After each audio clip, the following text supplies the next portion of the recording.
حول المسجد الأقصى والصلاة والسلام على رسولنا المجاهد الشهيد الذي أعرج من القدس إلى ربه الأعلى. أما بعد،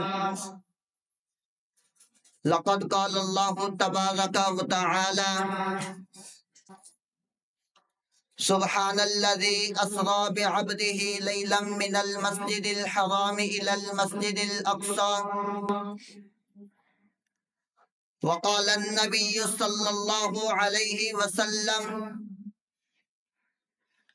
المؤمنون كرجل واحد إن اشتكى عينه اشتكى كله،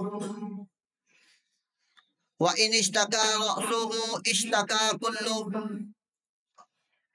او کما قال علیہ الصلاۃ والسلام. اپنی گود میں پالے ہیں پیغمبر اس نے، اپنی گود میں پالے ہیں پیغمبر اس نے. مومن پر واجب ہے اقصی کا تحفظ کرنا. میرے انتہائی واجب الاحترام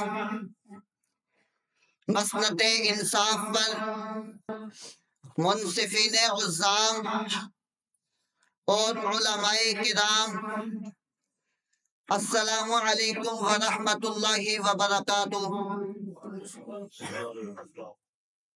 آج میں جس عنوان پر لب کشائی کرنا چاہتا ہوں وہ عنوان قبلہ اول کی پکار اور امت مسلمہ کا کردار ہے.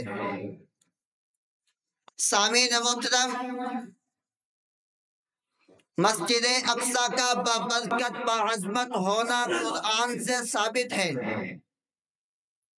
معراج کی رات حضور علیہ السلام وہاں پر تشریف فرما ہوئے اور تمام انبیاء علیہ السلام کو نماز ادا کروائی.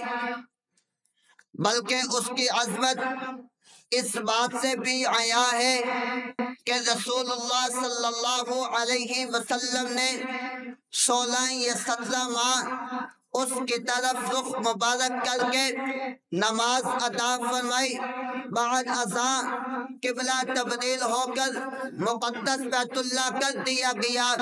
قصہ مختصر کہ مسجد اقصی اسلام کی اہم ترین مساجد میں سے ہے، مگر اتنی عظمت و اہمیت کے باوجود بھی مسلمان اپنے اس مقدس مقام کی حفاظت سے غافل ہیں. آج ہمارا قبلہ اول ہم سے چھن گیا، ہمیں اپنے مصروفیات سے فرصت ہی نہیں. قبلہ اول پر یہود قابض ہو گئے، ہم اپنے بستروں پر مت سو رہے ہیں. ارباب دانش،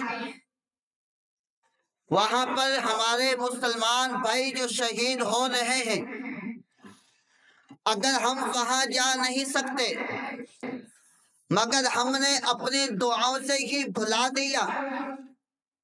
جن مصنوعات کو بیچ کر دشمن کے خلاف اسلحہ خریدا جاتا ہے، مسلمان ان کے سب سے زیادہ خریدار ہے. ہمیں چاہیے ہم ان کی مالی امداد کریں، مگر ہم ان کے خلاف اسرائیلی مصنوعات خرید کر دشمن کی مدد کر رہے ہیں. آج ہم بھول گئے کہ مسلمان تو ایک جسم کی مانند ہیں. آج ہم اپنی ایمانی طاقتوں، ایمانی اخوت کو کھو چکے. یہی وجہ ہے کہ مسلمان کثرت سے ہونے کے باوجود بھی کافر ہم پر غالب ہیں. آج ہم نے اللہ کے احکامات کو چھوڑا، ذلیل و رسوا ہو کر قبلہ اول ہمارے ہاتھوں سے جا رہا ہے.